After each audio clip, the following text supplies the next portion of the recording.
Welcome to USA Global TV and Radio, where our mission is to provide education, entertainment, hope, and inspiration. USA Global TV and Radio connects you with experts and audiences all around the world every single day to help you succeed in business and to live a richer life. Visit us at usaglobaltv.com to learn about career and life-changing training and mentoring programs like the Listening Mentor. Subscribe to our newsletter to stay informed about our special programs and offers. Discover how you can become a guest on one of our shows or a host or producer of a USA Global TV and Radio show of your very own. That's USA Global TV and Radio, where the doctor is always in.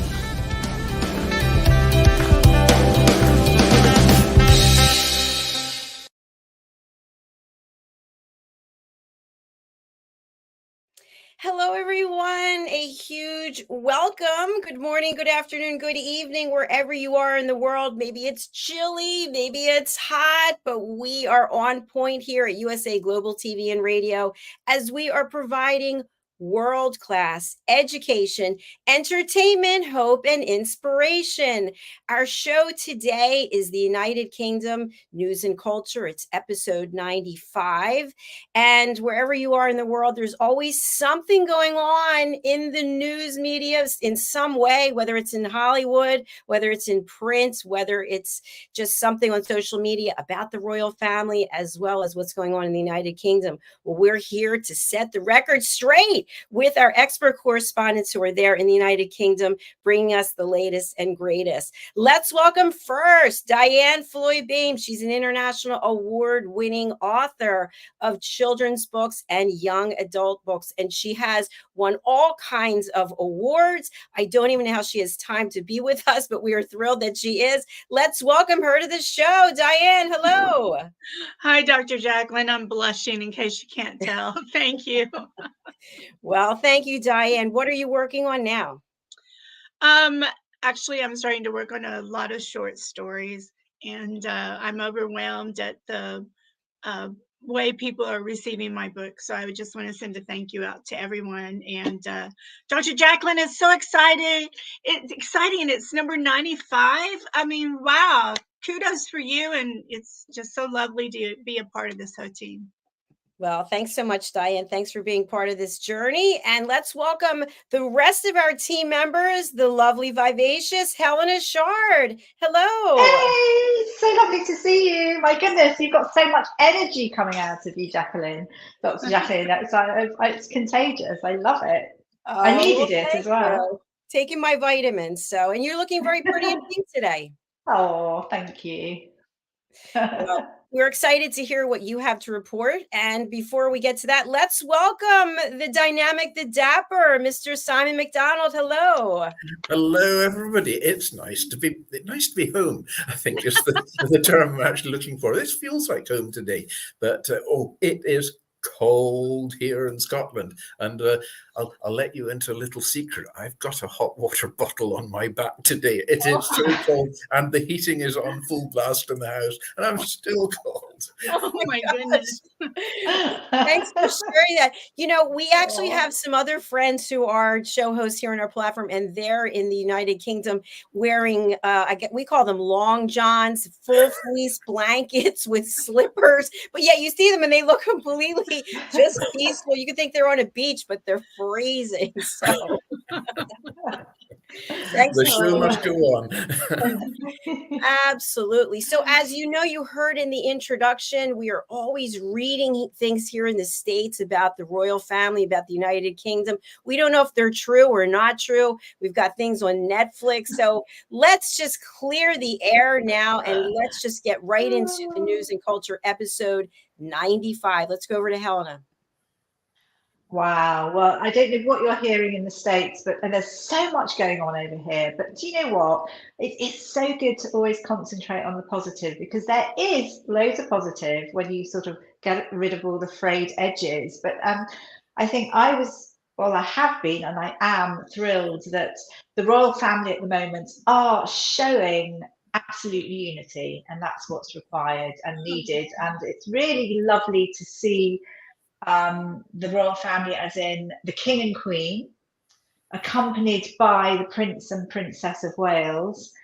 This was last night, and they welcomed the world's ambassadors to Buckingham Palace. So it was a sort of really twinkly evening.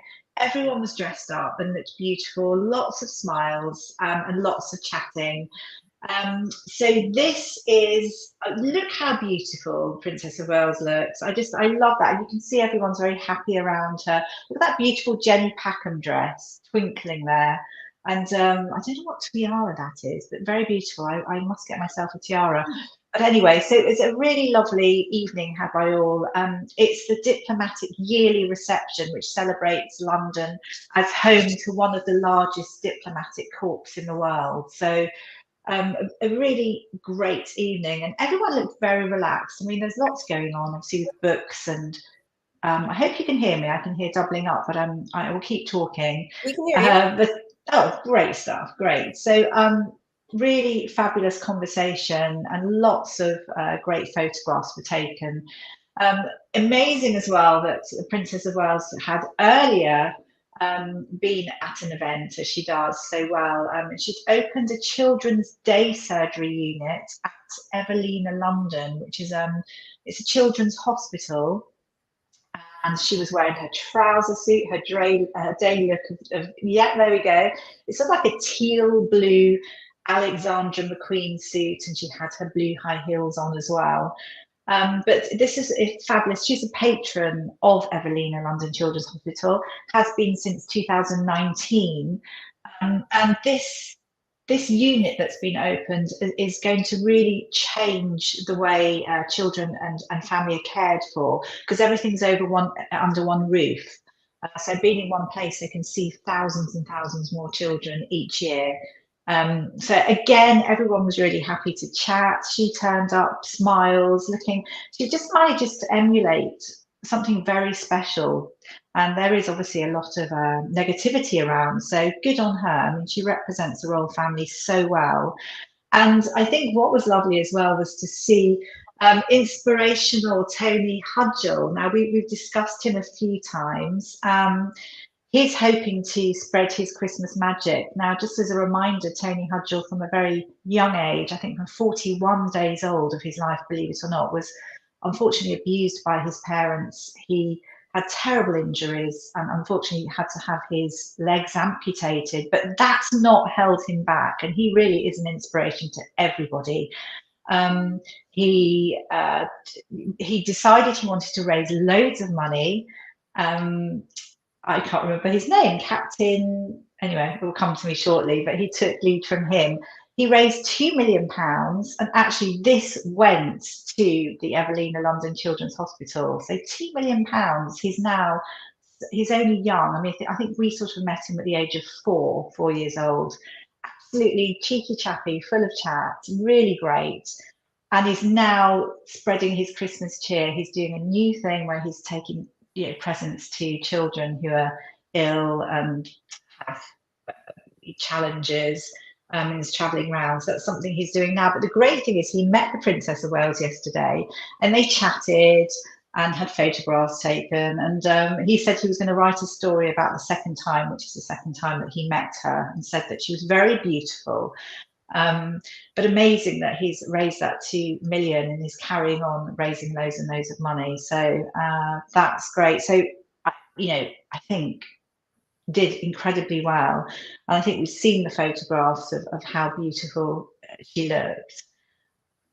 Something else is that I wanted, moving on from the royals, it is royal, actually. This is to do with over 50 years of loyalty, which to me isn't that amazing? 50 years of loyalty and happiness. Now, I'm going to see a great comedy play next week, which I'm really looking forward to, and it's called Backstairs Billy. And this is the story of William Billy Talon. That's his name. Well, actually, it's Billy Talon. His first name is William. Now, these two pictures here, these are actually the artists that are playing the late Queen Elizabeth, as in the late Queen Elizabeth's mother, so the late Queen Mum. and also Billy Talon. So this is a famous actress called Penelope Wilton here in the UK, who's playing the Queen Mum, and a lovely Luke Evans, hunky Luke Evans, who's playing Billy. He has actually lost 17 pounds. It's only been running for a few weeks. He's lost 17 pounds. He's incredibly ripped now. But anyway, this is the story of the Queen Mother's favourite servant, and as we said, Billy. And it's directed by Michael Grandage, who is a fabulous director. And I think, as I said, the whole thing, it's all to do with over 50 years loyalty. And it's a fun story. A lot of it is held in Clarence House. There's lots of drink and frivolity that takes place. It actually takes place in 1979, which is quite an austere time here in the UK. It was Maggie Thatcher's was Prime Minister. But it shows this whole relationship that's built between the two of them. The late Queen Mum, lost George VI, her husband, quite early on.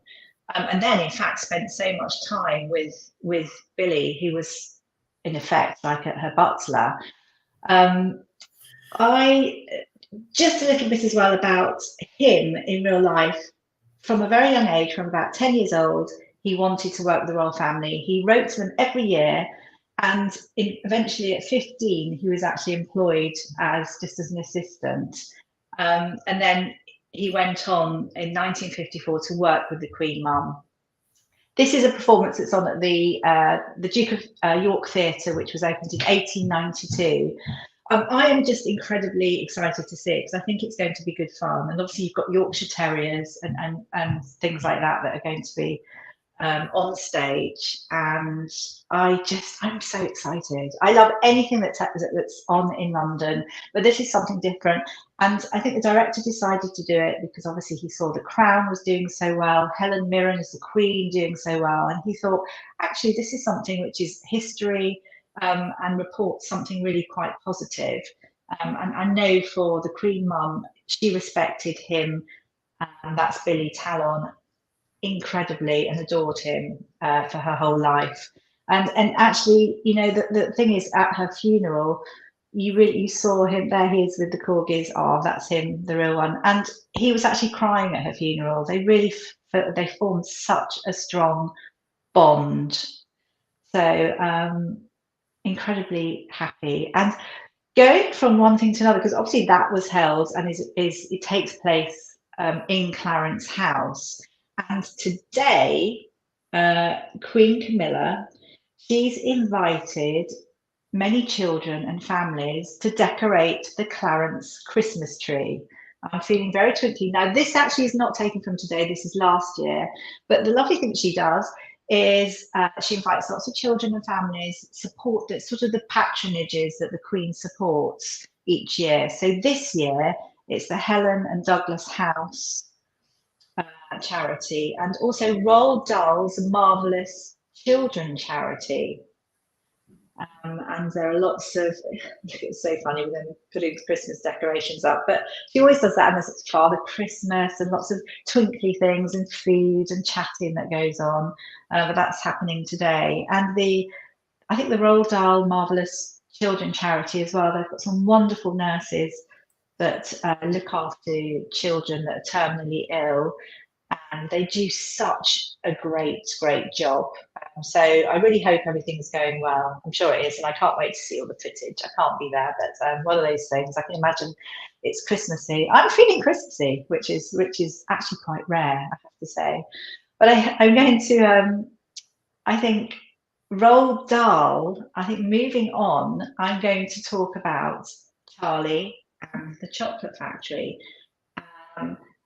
So Roald Dahl obviously wrote Charlie and the Chocolate Factory in 1964. Now that's obviously a children's novel, and to me, I absolutely loved it when I was younger.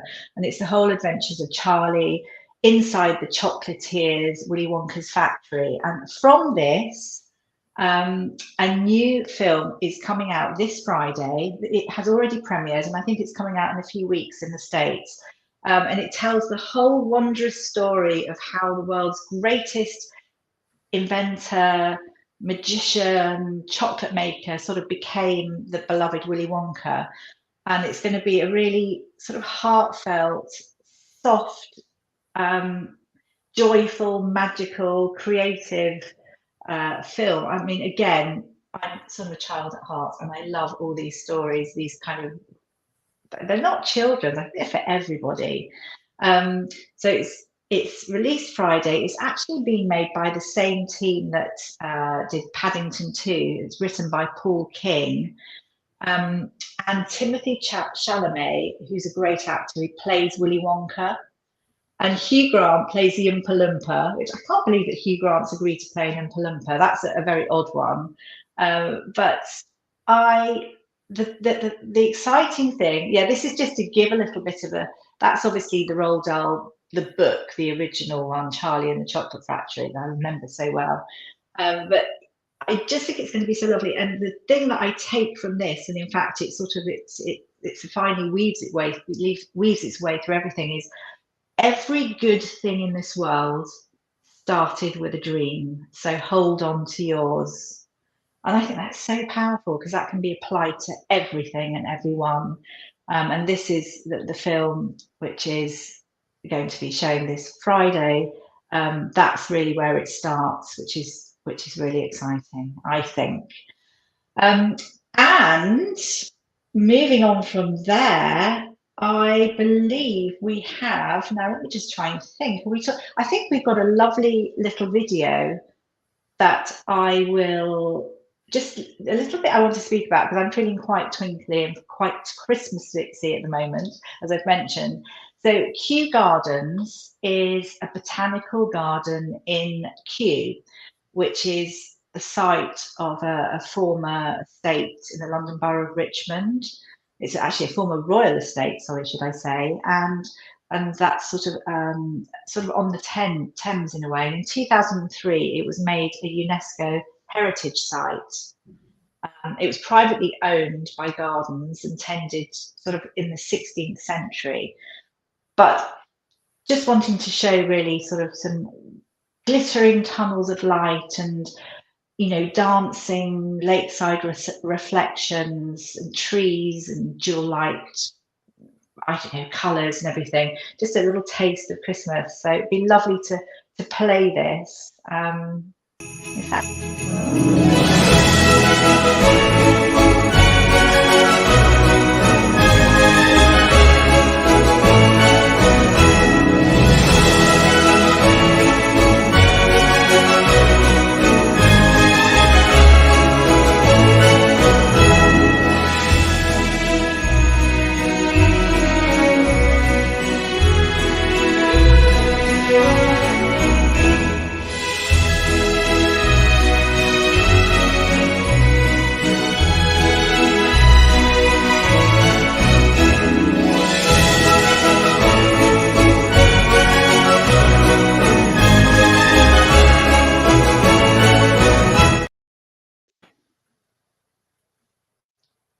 So there we go. Does everyone feel a little bit Christmassy? Or is it just me? I love twinkles. The reindeers are coming out. They're coming out in droves. I loved that. It did put me in the Christmas spirit. I just love it. And it's beautiful as well. Kew Gardens is absolutely beautiful. It's a stunning place to go to. I know it's very warm where you are in the States, but in the summer as well, Kew Gardens is just such a lovely place to just sit and reflect and think and look at all the wonderful plants. So for me, it means a lot. I think everybody seems to be getting Christmassy earlier this year as well. So it's nice. It's lovely. I put out the Advent candles and light one each Sunday, so it helps bring out the Christmas spirit, I think. Yeah. Oh, I love that. Thanks. Oh. Beautiful. So Thank good. you, Helena. That was really fascinating. By the way, where is one of those pictures I just wanted to bring up? But just absolutely beautiful. I love this so much. I love the red. Oh, Isn't that just, I don't know, just puts you in such a nice mood. I think that's so lovely. I can just well imagine how it went today at Clarence House. You know, the Queen Camilla is such fun. She loves children. She loves people. She's very animated, and she loves creativity, and I just can imagine it would have been a lovely, lovely day. But it will be, and it probably still is a lovely day. They're probably still there. Yeah, it will be. And I know this is an older picture, but doesn't that tree, the green of the tree, look so alive? Like, I don't think I've ever had a Christmas tree like that. Well, I guess because they were artificial, that might make sense. No, it's beautiful. It's a beautiful tradition that she's doing. I think it's lovely. And I love seeing the Princess of Wales, and as you stated, her twinkly dress. What about her skin and her hair? Unbelievable. Gorgeous, right? Stunning. Isn't she? She does. She does so well. There's been a bit of negativity, but she just rises above it and does so well. And the love as well that she receives and gives out as well. When you see it, it's palpable. It's really good. Well, just so you Very know, proud. we haven't heard any negativity, only praise for her, at least where I'm at. Oh, that's fabulous. I think unfortunately there's a lot of things that haven't come to light, and it's more to do with the book Yeah, where things have been raised. But it's actually not. Yeah. You know, so it's people get carried away, especially at times of when things aren't so good, and people want to attack, don't they? So, but it's all going to be fine. It will be fine. Well, the four of us will keep love in our heart. That's right. Yay! We will not spread rumors. Absolutely, actually, that's what happens. More than rumors, goodness. Very true. Well, thank you for that and putting us into the Christmassy mood. And Simon, you're going to put us into a different type of mood, more historical, factual, but really important. So thank you for the information you're going to be sharing today about the Pentagon. Right. Right. Yes. Well, today, I mean, last week I crossed the Atlantic and took the chance of doing a piece on the White House and a series called Seats of Power. And I was thinking, well, we're going to do, the House of Parliament here this week. And I thought, no, we'll just stay on the Atlantic at the moment as well and do a piece on the Pentagon. I had to run it past 1 or 2 people first, just to make sure I hadn't crossed any lines, and and it was fine. There was a little bit of editing, and then came back, and actually I got more information out of it as well. So it's great. And as I go through this, then there'll be some photographs coming up as well, because it's quite an extraordinary building. It's really, really totally unique in many respects, and it's massive. So the Pentagon, it's the headquarters building of the United States Department of Defense. It's in Arlington County, Virginia, across the Potomac River from Washington, D.C. It was constructed an accelerated schedule during World War II. As a symbol of US military, the phrase the Pentagon is often used as a mentonym for Department of Defense and its leadership. Anyway, the building, it was designed by American architect George Bergstrom and built by the contractor John McShane. The ground was broken for it on the 11th of September 1941, and the building was dedicated in the 15th of January 1943. So it didn't take them long to throw that one up, and it was a big place. General Baron Somerville provided the major impetus to gain congressional approval for the project, and Colonel Leslie Groves was responsible for overseeing the project of the US Army Corps of Engineers, which supervised it. The Pentagon is actually the world's second largest office building, with about 6.5 million square feet of floor space, of which 3.7 million square feet are used as offices. It's got 5 sides, obviously, 5 floors above ground, and 2 basement levels as well. With the 5 ring corridors per floor, with a total of 17.5 miles of corridors, and a central 5-acre pentagonal plaza of there's about 23,000 military and civilian employees who work in the Pentagon, as well as about 3,000 non-defense support personnel. In 2001, while the Pentagon was damaged during the September 11th attacks, as we know, 5 Al-Qaeda hijackers flew American Airlines Flight 77 into the western side of the building, killing themselves and 184 other people, 59 on the plane and 125 in the Pentagon. Following the attacks, the western side of the building was repaired with a small indoor memorial chapel added at the point of impact. An outdoor memorial dedicated to the Pentagon victims of 9/11 opened in 2008. And until the Pentagon was built, the United States Department of War was headquartered in the Munitions Building, a temporary structure erected at the end of World War I along Constitution Avenue on the National Mall.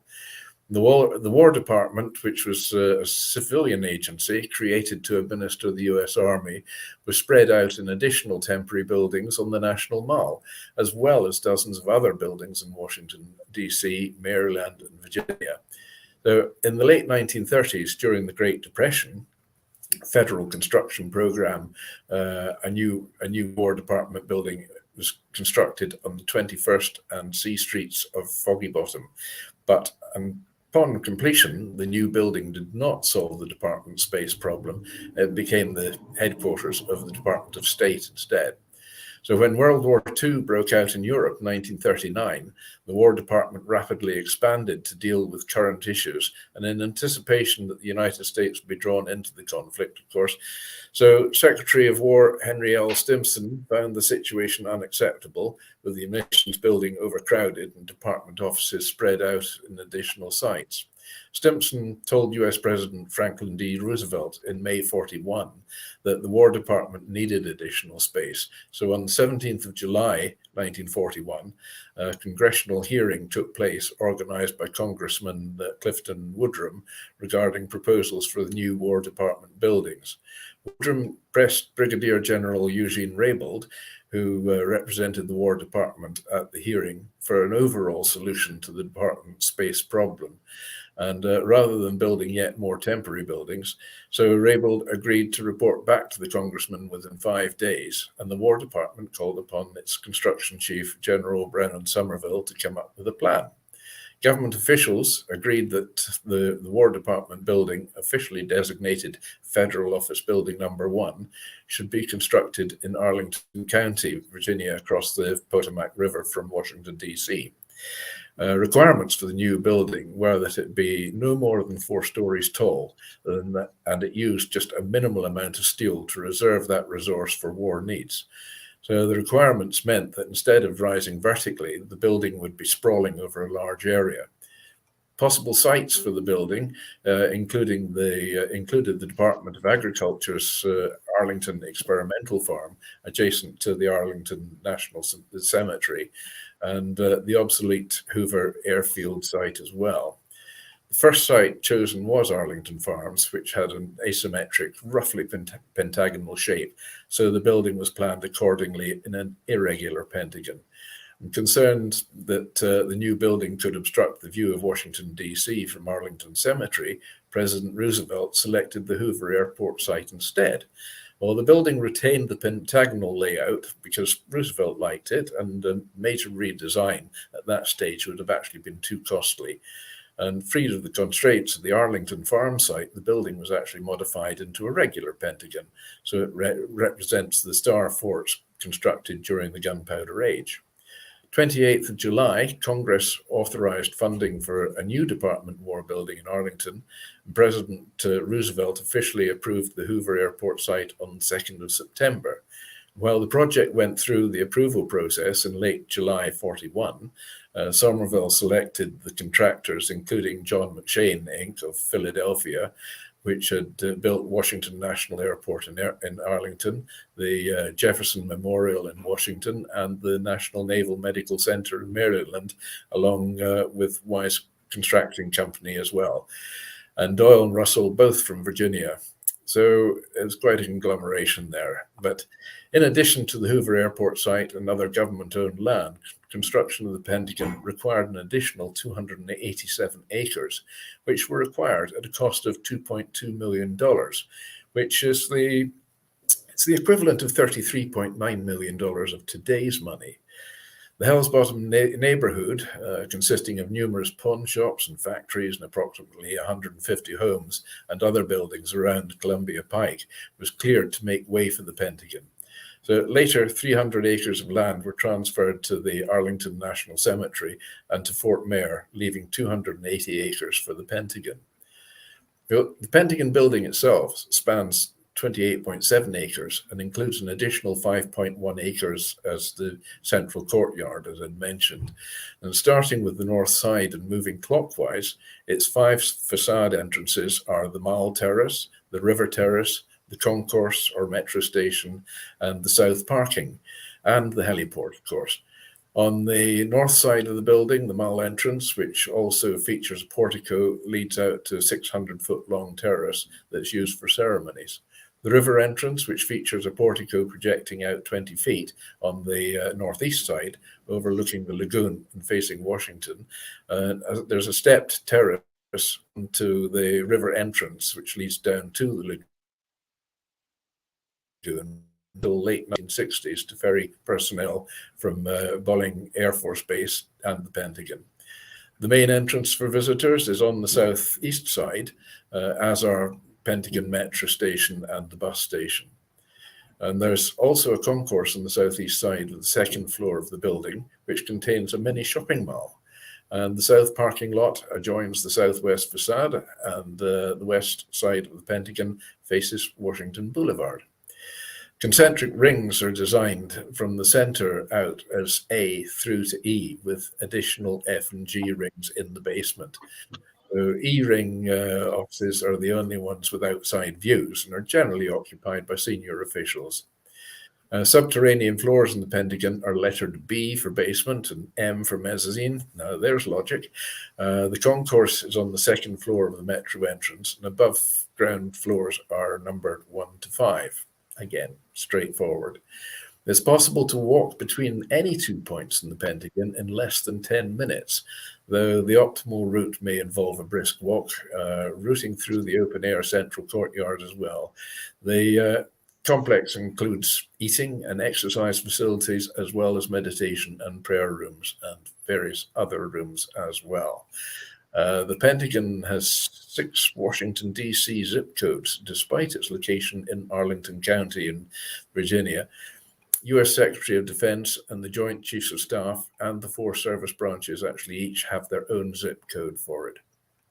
So looking at some of the incidents that's happened around the Pentagon, during the late 1960s, the Pentagon became a focal point for protests against the Vietnam War. A group of about 2,500 women, organized by the Women's Strike for Peace, demonstrated outside Secretary of Defense Robert S. McNamara's office at the Pentagon on the 15th of February, 1967. Then in May 1967, a group of 20 demonstrators held a sit-in outside the Joint Chiefs of Staff's office, which lasted for 4 days before they were finally arrested. In one of the better-known incidents, on the 21st of October 1967, some 35,000 anti-war protesters organized by the National Mobilization Committee to End War in Vietnam gathered for a demonstration at the Defense Department. That was the March on the Pentagon. They were confronted by some 2,500 armed soldiers. During the protest, a famous picture was taken where George Harris placed carnations in the soldiers' gun barrels. The march concluded with an attempt to exorcise the building.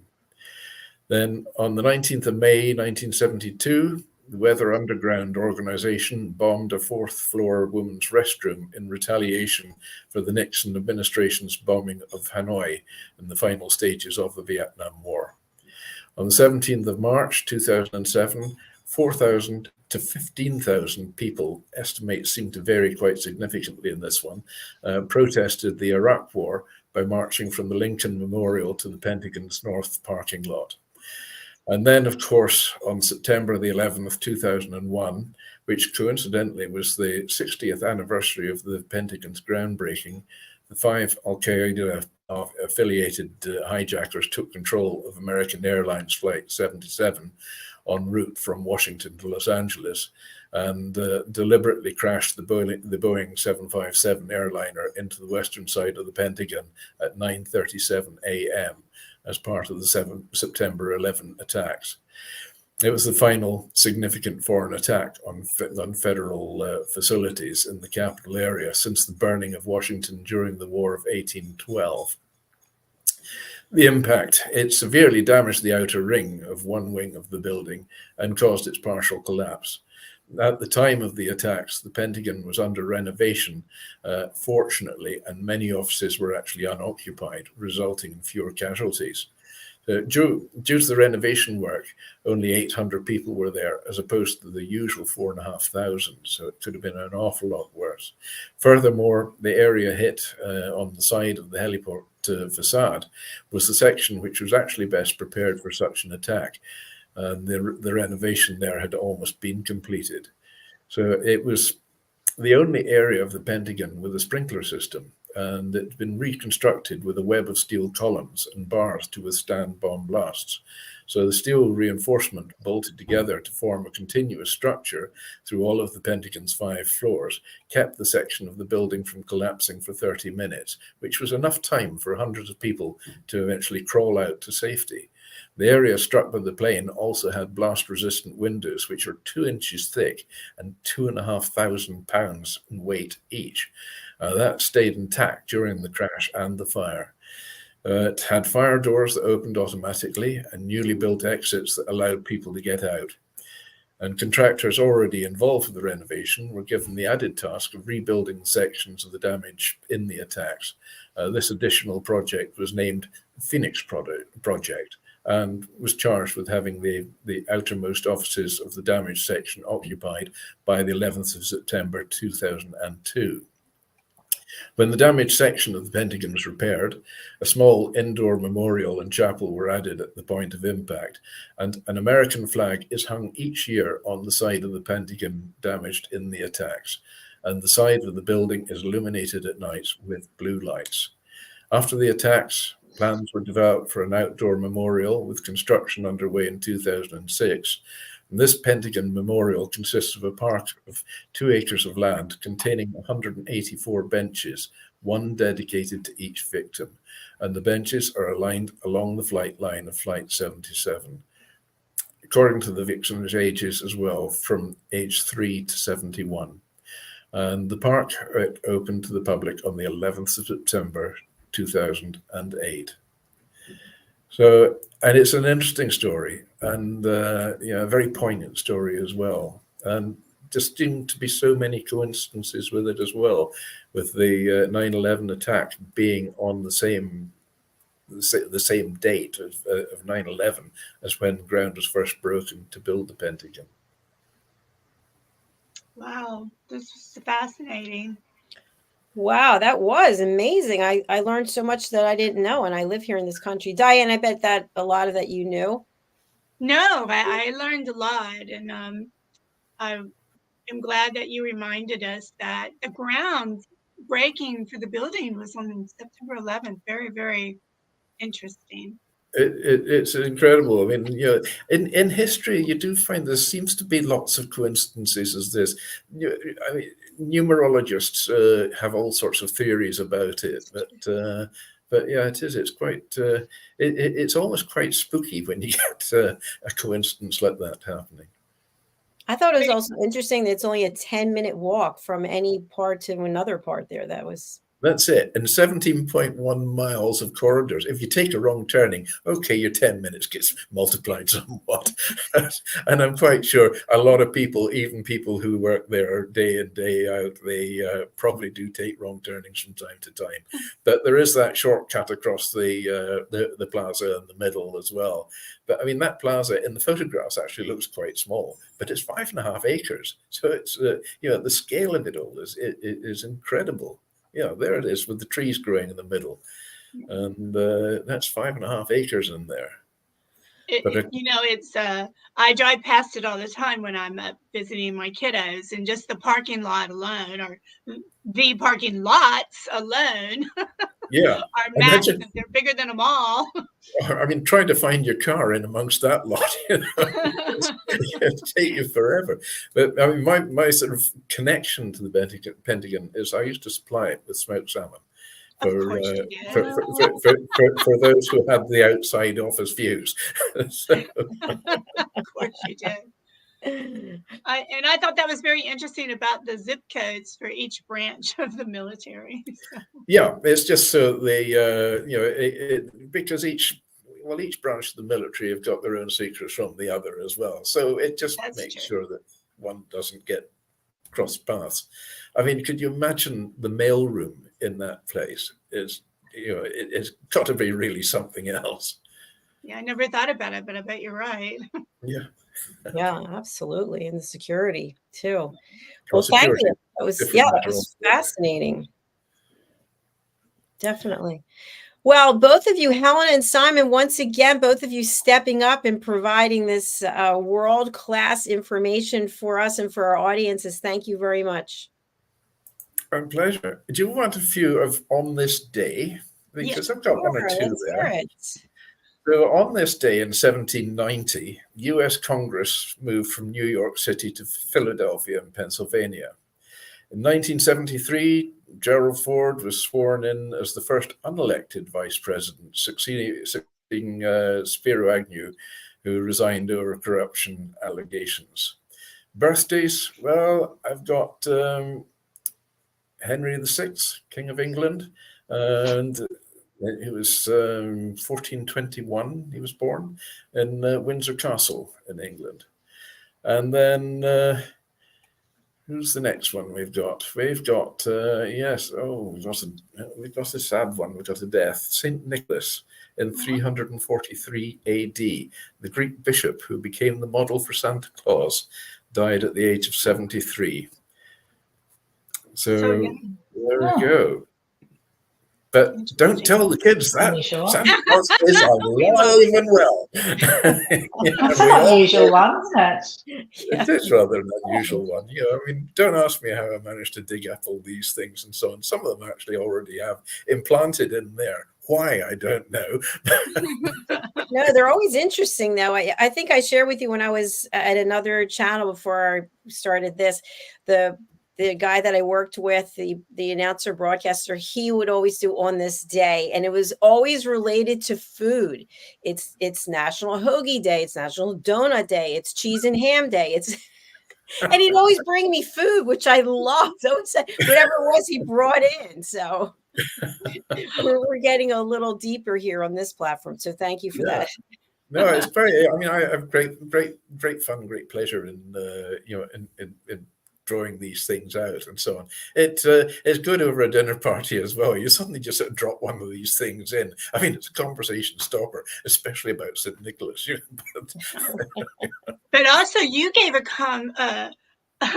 great one. Oh, I just happened to supply the smoked salmon for the Pentagon. Yeah, actually, I did for the White House as well, and cooked for 3 presidents. Amazing. Incredible. Maybe I'm living on the wrong side of the Atlantic. I like we want you to come and visit, definitely, you and Helena. Yes, absolutely. Yes. For sure. Well, I'd love for us to go around and share anything we have going on or any holiday wishes. Obviously, you know that we will keep broadcasting throughout the rest of the year. One of us will be here day and night. Who would that be?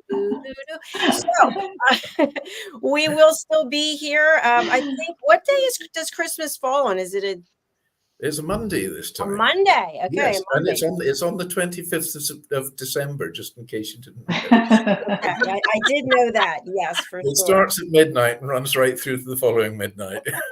So we have 2 or 3 weeks left, but if anyone wants to share something that they're doing, maybe there's some exciting party you're being invited to, or you're hosting, or something you're coming out with professionally, personally. Diane, let's start with you. To me, Christmas is everything about family. I usually attend some parties, but this year we are back in the car driving to Virginia, having Christmas with my kids home. So that's pretty cool. Excellent. Anything you want to share about your work professionally? No, I kind of said it earlier, but I do wish everybody that's celebrating Hanukkah, because it starts this week, happy Hanukkah, and for the world to pray for peace on earth and to keep joy and love in your heart. Oh, beautiful. Thank you very much, Diane. How about you, Helena? What would you like to share? I'm just really going back to some of the things that I was talking about backstairs. Billy Talon, he had a dream, and his dream from the age of, really young, he was about 7, was that he always wanted to work for the royal family, and he he went for it. He tried every single year, and eventually he got what he wanted, which was great. And also the film that we're going to be seeing, well, hopefully we'll see after this Friday, Wonka is, every good thing starts with a dream. I think that's just so important. It is so important to hold on to, isn't it? Because it's yours, and you can do anything. Anyone can do anything. So I wanted to share that. And with reference to Christmas, just to enjoy having a relax and finding small joys, which is what I always talk about. And I'm going to definitely do that. Beautiful. Yay. Thank you. Yay. And Simon, Helena, I'm sorry, Dr. Jordan, I meant to say that was so fascinating about Billy. Sorry, I forgot to say that earlier, but I want to tell you that was so interesting. Thank you. I'm so interested. I'm going to see the performance next Thursday, and I can report back. Oh, I wish you could just, flutter your eyelashes and be there. Dr. Jacalyn, let's go. Yes. Yeah. Road And I trip. just think as well that I think the over 50 years of faithful service and loyalty and love, and that means so much, doesn't it? I think they must have developed more of a kindred mother-son spirit. I think so. I think knowing that the late Queen Mum, I think they probably had secret, raucous, drunken parties. Good for them. Hey, cheers, I say. Yes, she enjoyed her drink, and by gosh, she could hold it as well. But that's the Scots blood coming out of her, definitely. But, yeah, backstairs Billy, though, I mean, he was always there, and every time he saw the Queen Mum, backstairs Billy was there. Just never left her side. He is a great character, and I mean, his shock of hair, I think, identified him straight away for anybody. He was the sort of, I suppose, the Boris Johnson of his day, but his hair was a different color. Yeah, don't mention Boris Johnson. That's a bad idea. Yeah. It's a time of goodwill and cheer, and everybody should be happy. Oh. Just saying, Luke Evans, who plays him in the play, I can't wait to see him. He's a very good-looking guy, and he's also got very thick, wonderful hair. I think it still needed a few extensions, I think, to make it live up to the real hair. Helena, you keep talking about these single men. You're killing me over here. What's going on? Come on, you got to come to the UK. We can go out. So handsome. That would definitely be fun for sure. I just wanted to mention that we have another show coming up. It's the Royally Rich Lifestyle Show. It'll be on today at 1 o'clock Eastern, which is 6 p.m. GMT, and it's done really well. I think we are on episode 7, although we did skip a couple just to stay current with the times. So Helena, thanks to you, thanks to Ian, thanks to Philip from the British School of Excellence. The show is one of our top performers. Congratulations. I'm thrilled. Thank you. Thank you. Thank you. Thank you.